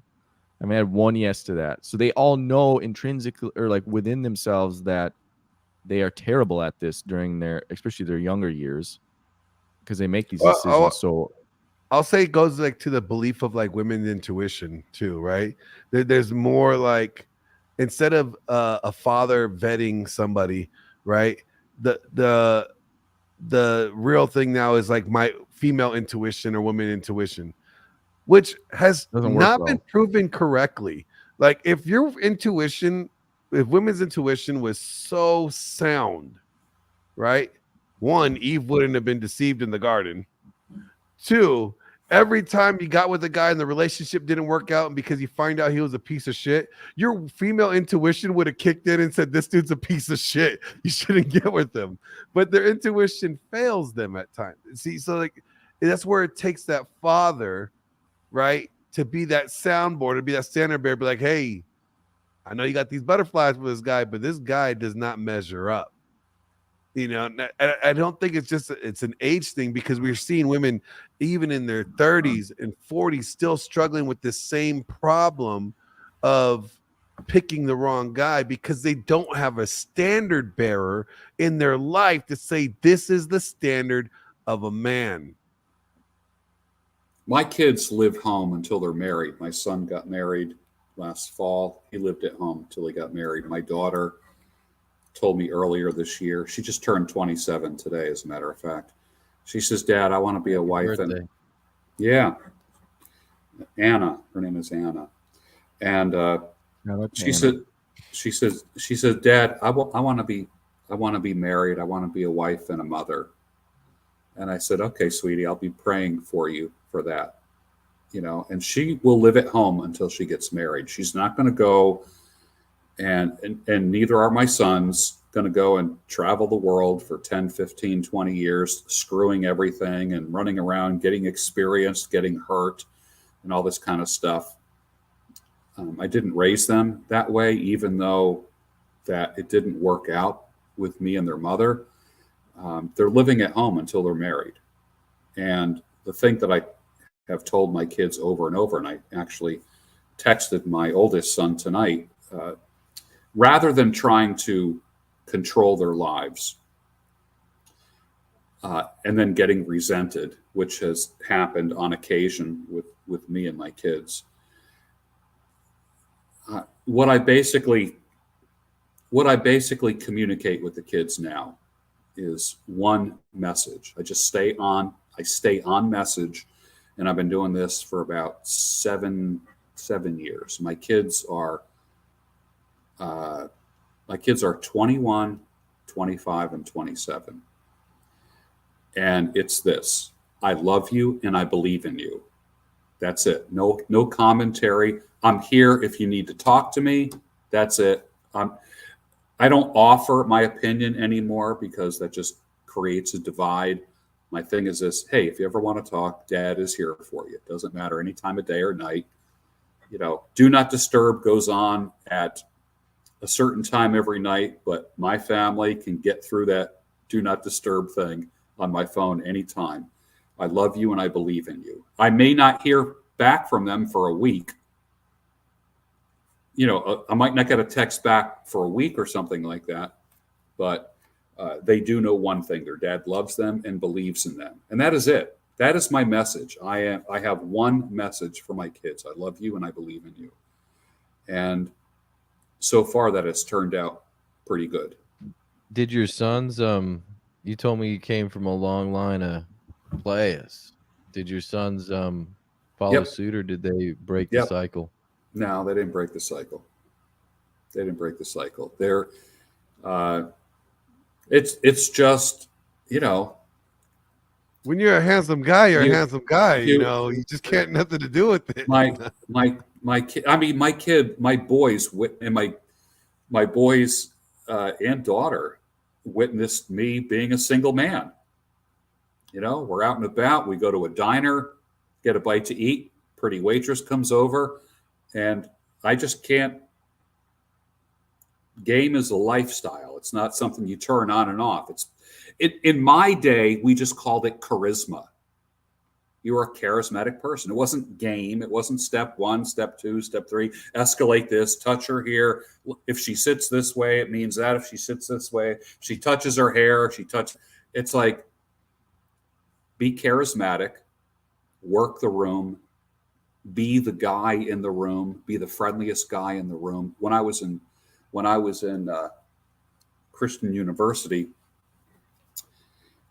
I remember taking a course in campus evangelism, and the professor said, if you are a campus minister, you need to be the friendliest man on campus. And I'll never forget that as long as I live. So wherever I go, now you guys have never been to any events where I'm at, conferences, workshops, and seminars. But one thing, doesn't matter if I'm the keynote speaker, doesn't matter if I am the guy giving the dinner speech that night, I am at the door meeting and greeting everybody and trying to remember your name, what you do for a living, maybe one little fact about you. So the next time I see you, I can say, hey, so how did your son do in that World Series of baseball? Well, oh my God, you remember that? Of course I remember that. Or like, how's your wife doing? Did her cancer go into remission? So I am the friendliest guy wherever I go. Like I said, even I've had events created around me, literally, where I am the keynote guy. And I am there just going from chair to chair, shaking hands, always looking for something to compliment. Hey, nice tie. I like your beard, man. Where'd you get your hair cut? Nice fresh fade you got there, bro. So I am the friendliest guy wherever I go. I never stand around and wait for people to come to me. And that's just, my grandfather, my father had that, whatever. And when women see that, they just put themselves in front of you. They want to be around you. And I've always had options, just always. I've never, ever had like this, I was never obsessed with one woman because I always had choices, always. I mean, even as a kid, I had choices. Now, going back to the whole old order thinking and blue pill mindset, yes, I fell into that trap and it hurt, and I bear the emotional scars of that and residual cynicism and anger and sadness as a result of wanting to please a woman and having her be the center of my universe. I've done that, trying to please women, and it just always led to a very dark place. And not to be question for you. not to be a selfish prick either. That's the thing. Like there's these guys that say, "That's it, I'm done with women." I'm like, no. What you need to be done with is your perspective about women. Don't be done with women, but just. I like to say this. I haven't had a problem with women in years, not because women changed, but because I changed. Yeah, that's Good. I think that's the thing that a lot of men need to realize is that, in the blue pilled or like the gynocentric way of thinking, you're putting women on a pedestal. Well, any idol Yeah. you put on a pedestal will fail you. You know, they say don't meet your idols, right? Because your idols will fail you. You know, like I tell guys about like the Tates or the Sneakers or whatever these guys are that they're tuning into, that they put them on such a high pedestal, right? All you're doing is removing women and you're putting a man up there, and they're both gonna fail you. You know, so it's like what George is saying like, I stopped putting women on a pedestal, expecting them Well, to be something they're that they doing, can't be. Right? Like you said, I'm not going to put them up here on Yeah. this pedestal you know, and put them in a position where they can't fulfill me at. I'm not going to do that with any content creator or a woman or anything, because Exactly. I know all the guys. I know all the guys. I got all their numbers here in my phone. Communicate with everybody on a regular basis, and even some of the names that you like and don't like, I still speak with on a fairly regular basis. And I have found there's a difference between the persona that you see online of certain people and how they are in real life. If you're having a beer with them or a cup of coffee with them, they are not the person that you see on YouTube. That I can guarantee you. Now, am I the Sultan in real life? No. I become the Sultan about 2 seconds before I press record. And that's who that is. It's a persona. It's a persona. Yeah. Many women, when women pursue me, they think that they're dating the Sultan. You know, they think like, and I'm like, no, I'm a little different than that. Or women on a first date might say, well, you're quieter than I thought. Okay. All right. Is that a good thing? Is that a bad thing? I don't know. But I think the whole concept of pickup game and all that stuff really is a rehashing of the concept of charisma, being a charismatic man. And I wanted to ask like you a there are question some about guys that. in the manosphere. Go ahead, George. Could I ask you a question about that Yeah, ask. charisma and game? Okay. So I'll start off by giving you a little lesson I learned with my wife. So when I got with her, we would have some social experiences with strangers and people we didn't know. And she would take me aside and be like, I don't think you know what you're sending off to some of these women in particular. And I was like, just seeing her sort of mate guarding, and I was like, just brushing it off a little bit. And then I started thinking about it a little more, and I considered my history playing. Joe and I played in groups, and we were, you know, in the youth leadership positions, playing on the youth band, and always felt that in our parent and our dad was very, very charismatic. He came from a Romanian family that had funeral homes, and so it was their job to brighten moments and make people feel good. And we came Sure. from a family that was extraordinarily outgoing for that reason. Sure. And so I considered this in my past, and now that I had a wife, it makes sense to me that I had to retool some of those habits that I had that I thought was charisma, but it actually was me desiring to get a little bit more out of these people than probably was appropriate. And it was just built into me by my own experiences playing in a band. Leaving impressions was made to be the most important thing for my brother and I. And so I had to think about what my wife was saying, and also understand that when you get married, you should adapt and change a little bit as well. So I wondered how that worked out. You've been married before. You had a few long-term relationships. Did that turn off? Did you have to make like a conscious decision to turn it off, or did you sort of carry on?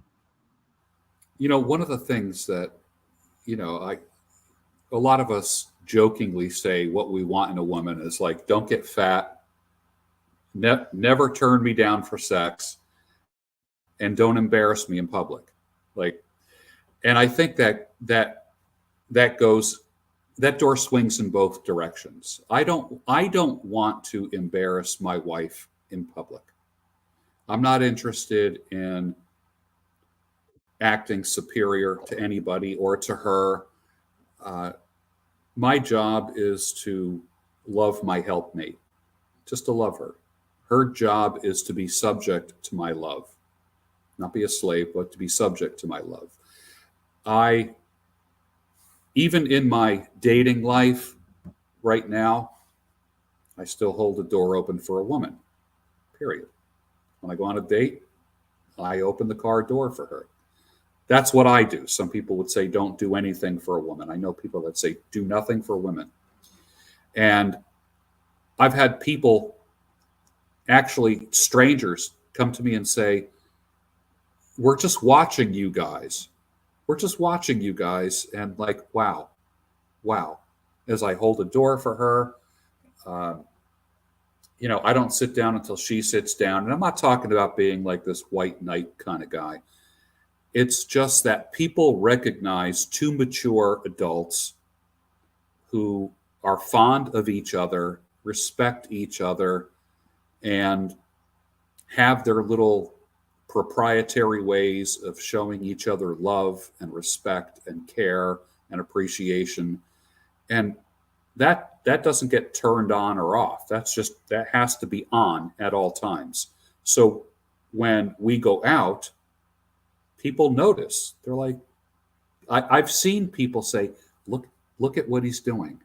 Look how he's treating her. That type of thing. Okay, that's not exactly like being kind and chivalrous to your wife and having that romantic, pure masculinity of showing care. Like, that's beautiful. That's not what I was really asking. I'm sorry, that might be my fault. It was more or less that game where you're leaving a good impression on just people in general. Say you go out with your wife to a social gathering and you get into a conversation with, say, another lady, right? Or you're both talking to another lady and you think you're having a good time, then you leave and you're like, and this is what happened to me more than a few times when I first started getting serious with my wife. She's like, you're putting off the wrong impression to these women. They're seeing something very different than what you think you're putting forward. They think you like them. And I was like, that's bullshit. And then I took time to actually look at it. I know exactly what you're talking about because you guys know my wife, right? And she'll tell me when we're at like Access Vegas or something, she's like, hey, you need to be careful on how you talk to these women because although you're thinking you're just being polite and nice, these women will take it as you like them. And I'm like, wait a minute, what the heck are you talking about? Like, I'm not saying anything. I'm just being nice, I'm just being a gentleman, right? But it comes off as, oh, he must be interested. Now the question is it because guys are not being gentlemen enough anymore to where it's common to like, oh, he's just being a gentleman, to where women think that, oh, if he's being a gentleman, he must be interested in me? Or is it just like, do you see what I'm saying? Like, is it just a misunderstanding, or is it really something that we're doing subconsciously that we're not knowing that we're doing this?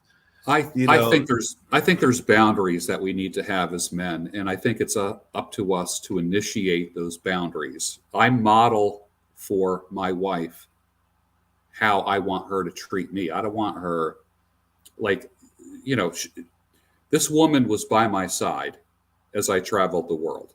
She was by my side as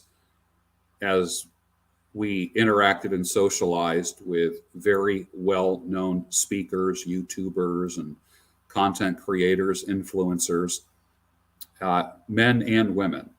And I had boundaries, and she had boundaries, and we kind of played off of each other. And I was always what I don't want to do is I don't want to like go full on dread, and say, look at me, girl. I can still get them. Exactly. So you better straighten your shit out. I'm not like that. I think personally, boundaries are important. I am not interested. Listen, I am friends with Fresh and Fit. I am friends with Rolo. We're not best buddies, but we're friends, very friendly with each other. I'm not going to do the whole girl thing. The Vegas thing, that's not my thing. The fresh and fit thing, that's not my thing. They know me as, this is how I act when I'm with them. What you're seeing right now is what they experience when they're with me. So apart from that little dust up a few years ago, this manosphere stuff, other than that, this is how I am. And when I'm with my woman, this is how I am. And women do make their way around me. Now, I put it out there that I'm open to marriage and I'm looking for a wife. I want a wife. And as you get older, I don't want to grow old alone. And I don't want my bedroom to have a revolving door on it like it did at one point. And so for me, I'm looking for a virtuous woman. And I have to practice being a virtuous man, because I got a question for you, George, on that. Yeah, go for it. What is a virtuous woman? Like, if you had to give a bullet point list, like, here's the 10 things of a virtuous woman. What in your mind is a virtuous woman? And also, what is a virtuous man? Yeah, I think one of the things that we initially were going to talk about here was like having a virtuous relationship. For instance, the 7 virtues are humility, charity, chastity, gratitude, temperance, patience, and diligence. And can we practice those things in our relationship?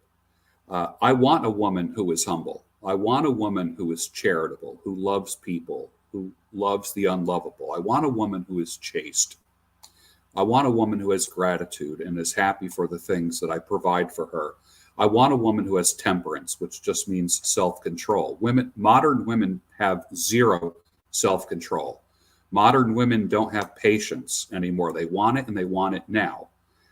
Modern women are not diligent. They're quick fix junkies. They're all about instant gratification, and they don't want to build anything. That's why I say women can be demolition experts. Men are the true builders. So I say, look for a woman that wants to build. And you might say, build what? Build something that outlives both of you. That's what's important. So when I vet a woman, apart from the usual, she's got to be pretty. She has to have a nice body. She has to have a nice smile. Like all of the superficial stuff that'll eventually fade. But apart from all that stuff, I want her to be virtuous in her personality. That's super important. Yeah. Makes sense. Very well said. Is there a different list for men to be a virtuous man?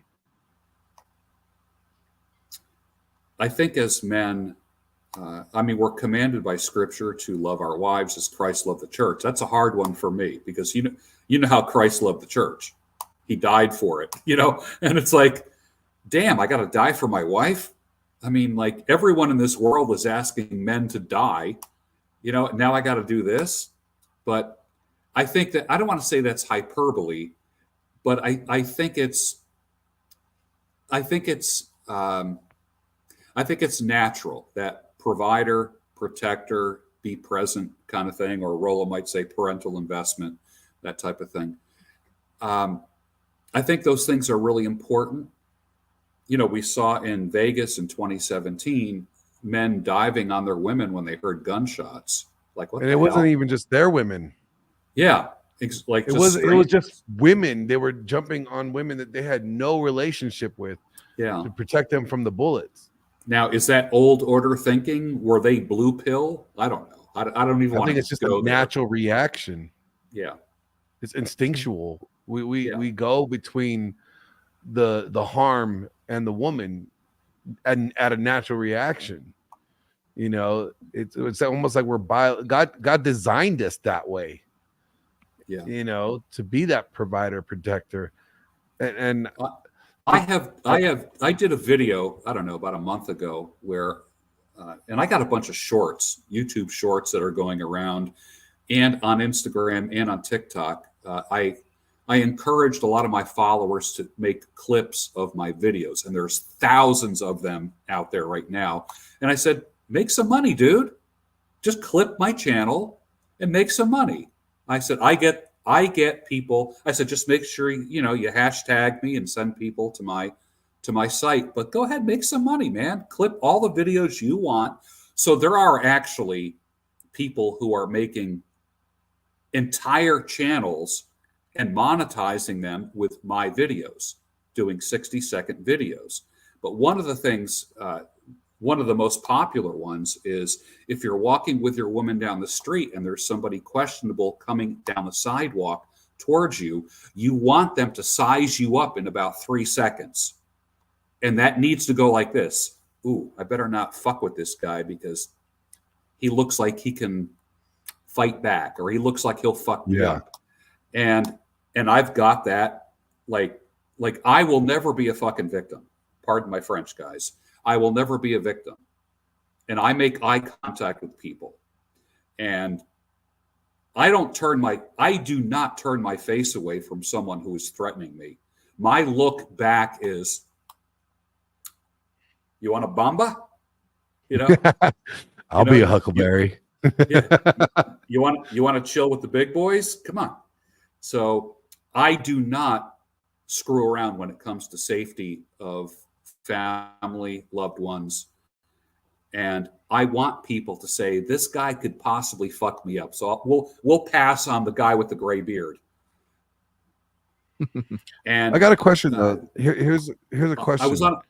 I was on a date, and a woman said to me, her text to me the next day was, I had a fun time last night. I felt safe and protected. I'm like, holy shit. Like, wow. That was completely unsolicited. Nice. Go ahead. I like the fact that we talked about what a virtuous woman is, and we talked about virtues of men. Yeah. But what is a virtuous relationship? Because we can talk about the individual virtues, but when they become one flesh, what does that virtual relationship look like? And I know, George, you kind of like you hit on this before in one of your videos, but from the outside looking in, right? We could say you're gonna have guys in this space that are gonna be like, well, a virtual relationship is just like, just far-fetched, it's like a fairy tale, it's not really obtainable, today with these modern women. And so it's like, why should I even try to have a relationship if I can't have a virtuous relationship? But what makes a virtuous relationship that's actionable for both men and women that are in relationships to aspire to try to reach? I think we can have a humble marriage. We're not above anyone. I'm a firm believer in mentoring young couples. When two people get married, the first year is the trajectory. One of the most effective ways of helping to ensure that a marriage makes it is that the young couple are mentored or shadowed by an older couple, and that man makes himself available to the young married man, and the mature woman makes herself available to the young woman. Women who date me, right up front, they know, any woman who comes near me knows this one thing. Honey, you're going to be the mother to many. You're going to be a mother to many. So it's not going to be all fun and games. There's going to be women looking up to you. There's going to be men looking up to you. So any woman who comes in my life literally is going to be a mother figure to many, many thousands of people all over the world. I mean, wherever I go in the world, people recognize me. I could be sitting, at an outdoor cafe in an alley somewhere in Europe, and someone will say, oh my God, I know you. I watch your videos all the time. I'm in the Caribbean on vacation. Someone comes up to me on the sidewalk and says, I can't believe it. I watch you every single day. Doesn't matter where I go. Any city in the United States, people recognize me. And I'm very recognizable. I mean, when I had like the big, huge beard, it was even more. But anytime I was dating anyone, they're like, and they didn't know who I was. Like right now, I just tell everybody right from the get, if I'm dating a woman, she knows what I'm all about. She knows about my podcast. She knows about my followers and such. I got to let them know, because I'm sitting down in a restaurant and with a woman on a first date, and 2 or 3 people during the time in the restaurant will come up and say, I loved your video last week. I'm so excited to meet you. You know, can I shake your hand? And the woman who just met me an hour earlier is going, like, who am I dating here? Like, who I had one woman say to me, who are you? Who are you? Well, so I just let them know right from the get. I got a podcast. I have a lot of followers. And, and then eventually, if anything came out of this, you're going to be the mother to many. So you can run now. I'm just warning you ahead of time that when people see a woman on my arm, they're automatically going to think it's a virtuous, mature, solid woman. What I don't have on my arm is Barbie dolls and fake boobs and all this kind of stuff. I date mature, beautiful, solid, as virtuous as I can get women. No fresh and fit girls. Yeah. And I don't have that desire at all. I mean, I had them on my podcast a couple of years ago, and, I shoot a text out to them every now and then, and I respect them. They respect me.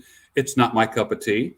That's just the way it is. And it would be pretty stupid if I was involved. I mean, like an old gray hair guy with young, Yeah, it would be an interesting dynamic. Yeah, it's just it's creepy. It's creepy, Well, a question I have for you, we're coming up on the 2-hour mark, which is kind of usually when we wrap up. But George, I'm curious. So you say you mentor men quite often. I'm curious if there's any sort of like commonality among where these men are lacking today, or anything like that. Where's a lot of the holes?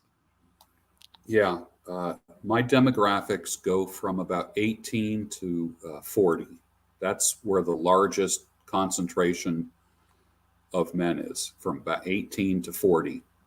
Most of my clientele that I coach, I don't do therapy with them, although I do a mental status exam before I start coaching.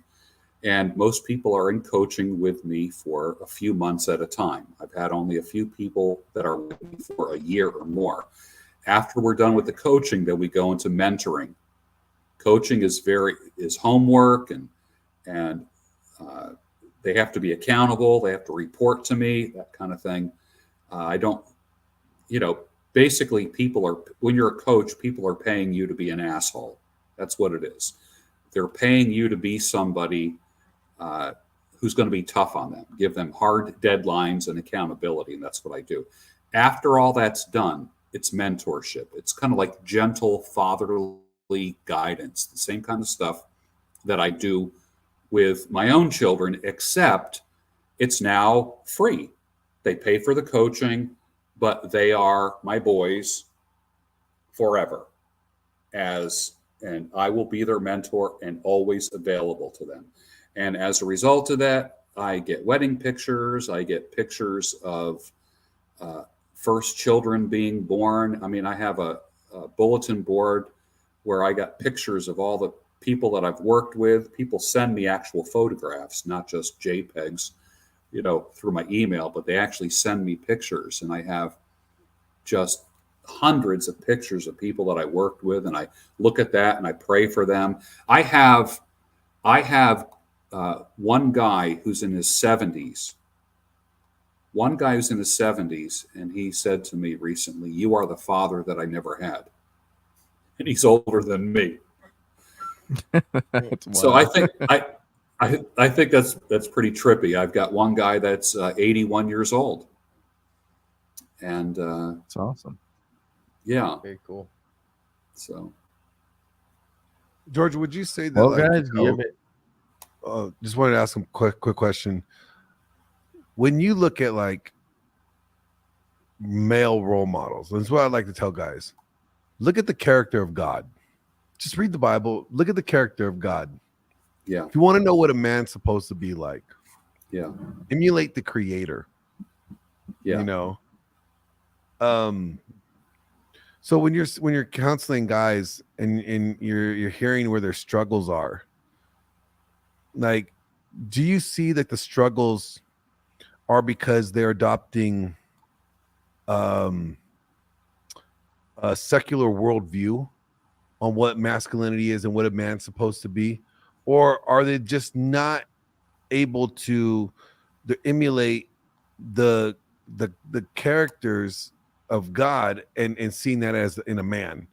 Because, you know, men, we like to have examples. That's why people love to pedestalize a lot of these content creators, because like, I want to be like this person or this person, right? But I look at it as like, okay, I want to be like the character of God, and according to the scripture, this is how his character is. And is it harder for them to grasp that, or are they like, what is the struggle there? That's a great question. I always refer to 1 Corinthians 13, and wherever the word love is, put your own name in there. It's such a basic exercise, but it's, I mean, I have it in front of me right now. George is patient. George is kind. Really? George does not envy. He does not boast. He is not proud. George does not dishonor others. George is not self-seeking. George is not easily angered. And this is really very convicting for me to read, because to me, that's the real template for love. And I'm not just commanded to love a woman, you know, sexually. When we think love, we think of like a woman or a girlfriend. I'm commanded to love everybody, to show love to everybody, not just to a woman. So you can't be an asshole in your life in this area and then love a woman properly. You can't turn that on and off. I think coming from a place of love and joy is important from the minute your feet hit the floor in the morning. It's just important. Everything from commuting to work and you're at an intersection, I am the guy that's like, go ahead, like that. I give people a break when I drive. I come to an intersection or something like that, and I am just a classic believer in, you know, give a break, get a break. And there's times where I want to kind of like merge into traffic, and someone says, go ahead, and I just like smile, because I know that's how I operate. I'm like, go ahead. And I just think it all comes back to you, you know. When I went through a little heartache this year, man, it hurt like hell. I was like, son of a bitch, man. Here I am at my age going through this shit.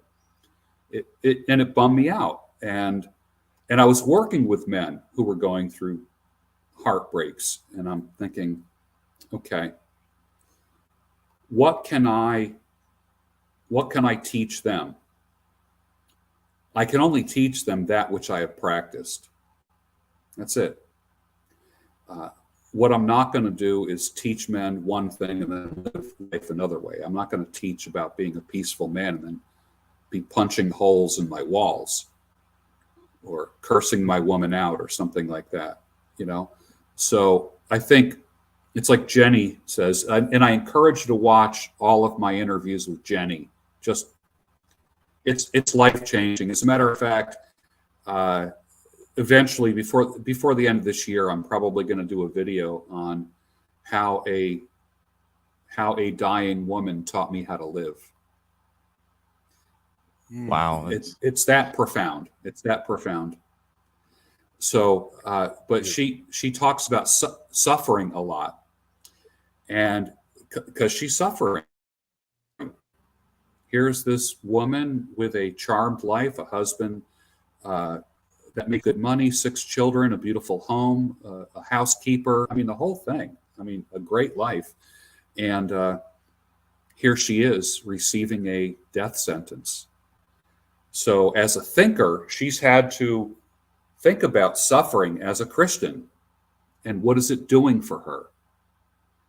And she's really great at talking about how suffering makes us more Christ-like. All suffering, all suffering does. And, you know, when I went through my heartache earlier in the year,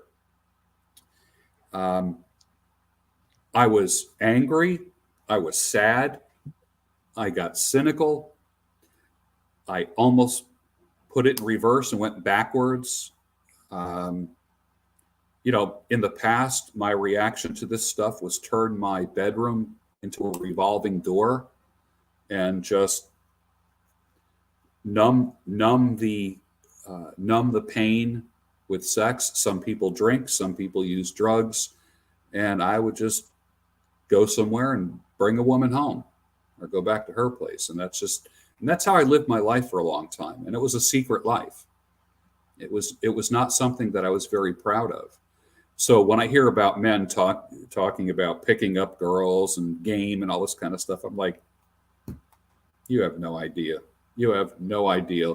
While you're sitting there writing your latest whatever, I was out there doing it and not theorizing it. So that's why a lot of manosphere and red pill, men's development arena stuff, to me, just makes me chuckle a little bit, you know, to be honest with you. And it's entertaining. But that's all it is. To me, that's all it is. I mean, if you find a good, solid, charismatic guy as a role model, you're going to do okay. You're going to do fine. And with the ladies, you know, you find a mature, virtuous woman to learn from. Women, I mean, I know we talk about, you know, the girls' club, but mature, virtuous women love to teach younger women. They love it. They love it. And, you know, when people ask me, like, who are your clients? And I say, you know, I work with mainly men because I believe men should be teaching men and women should be teaching women. And the ladies love that. They love that because what can I do? How can I teach a young woman?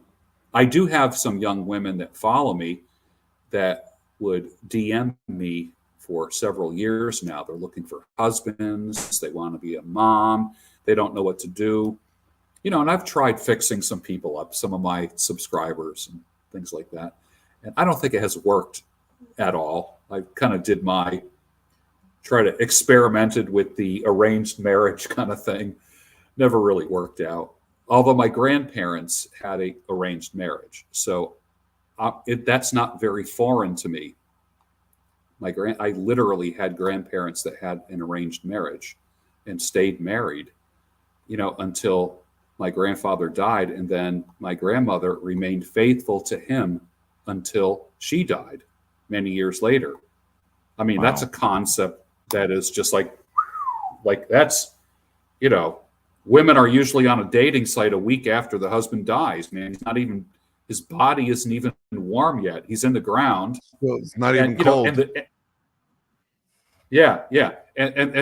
joke is like, I used to say this all the time back in 2017, 2018 on Twitter. I go, if you die, which one of your friends is going to escort your wife to your funeral? And boy, that created some problems with some people. But the reality is this: I am one who, like I had told my girlfriend, I said, if you died, I would remain single or enter the priesthood somehow, some way. And that's what I would do. And I always wanted to be a priest. When I was a kid, I wanted to be a priest, and then puberty hit. And I'm like, not so much about that priesthood thing. And let me lay hands on you. and then I turned 60, and then I thought, you know, that priest thing sounds pretty good right about now. So, but that I also too was celibate, and that gorilla was kind of controlled. And now the gorilla's out of the cage at this point. It's just after 3.5 years of celibacy, admittedly, I want to rock and roll, man. I want a boogaloo. And like I said, I'm only 63 from here up. So, but regarding regarding staying married, and then I asked her, I said, would you stay married or stay married to me, stay faithful to me if I died? And she didn't blink. She says, I would not remarry. I would not remarry. And I thought that was interesting. And I'll tell you who's really good at talking about that is Father Josiah Trenum. He's an Orthodox priest. And he did a video. You want to check it out. His channel is called Patristic Nectar. He's probably the most famous modern Orthodox priest. Now, my mother is Russian Orthodox. I come from a very ethnic family. Father's Italian, 100% Italian. Mother is 100% Russian. So I grew up with a really interesting combination with arranged marriages and traditional stuff. And the Orthodox Church is very dear to my heart. But Father Josiah Trenum did a video on Patristic Nectar that's called When a Spouse Dies. And he gives an exhortation to the surviving spouse, like, don't be so fast to fill that side of the bed. Like honor your husband by serving the Lord forever and not bringing another man in your life. And that's hard for a lot of people. That's very difficult. But it's something I believe in. It's something, to me, it's almost like a vetting point. If I met a woman who said, oh yeah, I would look for a new husband in a minute, or like I would grieve for a little bit, then I'd look for a new husband. I'd be like, I don't think this one's for me. Well, I told my wife I'm going to haunt her pussy, so nobody's going to be able to get in there. Right, exactly. So it's like, you could try. I'm going to sew that shit up shut, and you're not going to get anywhere with it. So, you just live with the fact that that's mine forever now. Right. Right. I love that, Glenn. And you guys, boys, you know how Coco reacted to that. She's like, I don't care. Yeah, oh yeah. She probably loves like, haunt me. Good. I'll still get some Haunt action. me. Oh yeah. Oh yeah, that's a good wife. That's what you want. She wants that commitment past death.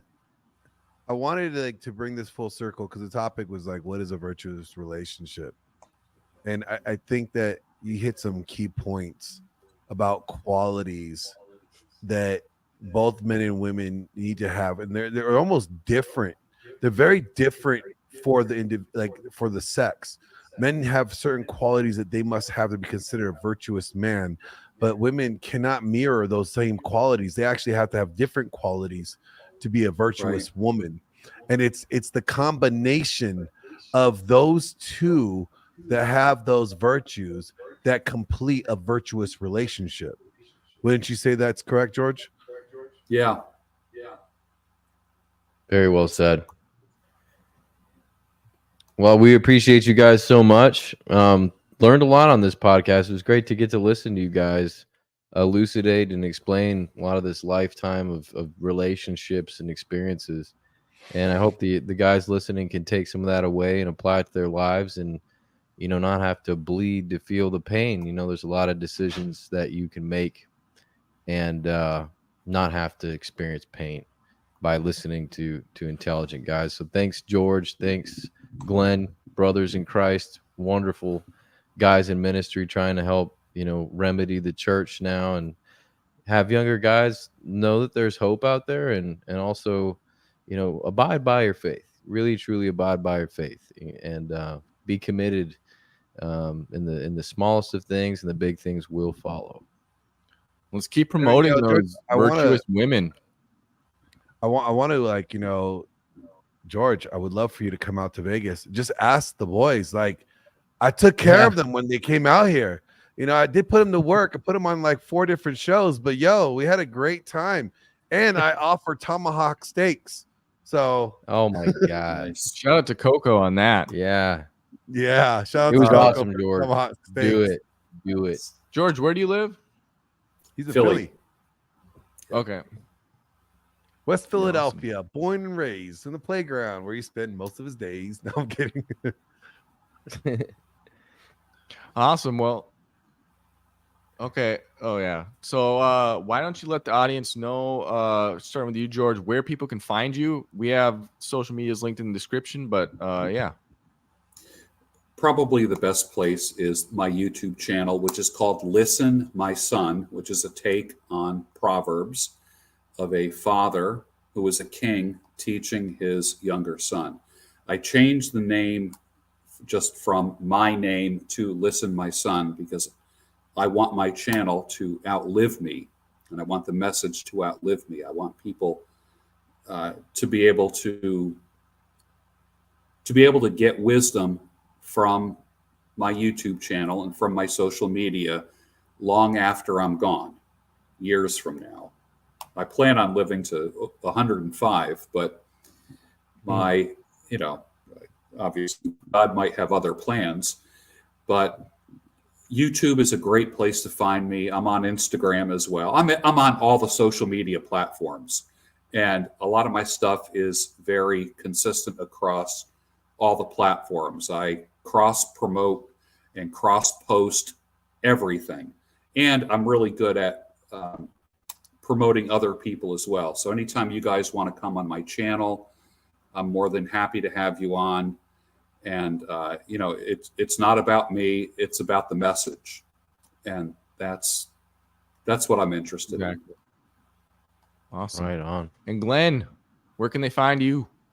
Well, you can find me on my YouTube, Glenn Lawrence _presents, or you can find me on Instagram, Glenn Lawrence or Glenn _Lawrence _presents. On Twitter, I'm at Mr. Glenn Lawrence.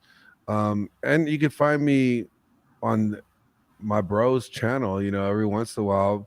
Mike hopped on my channel last night, which was awesome. We had a good conversation.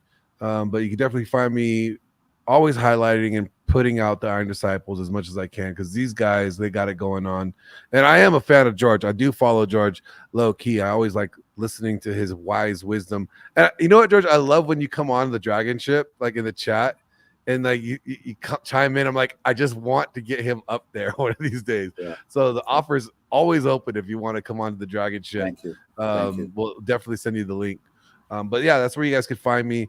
I'm in Vegas, so I'm out here working with Rolo when he's in town. So yeah, that's what we're doing.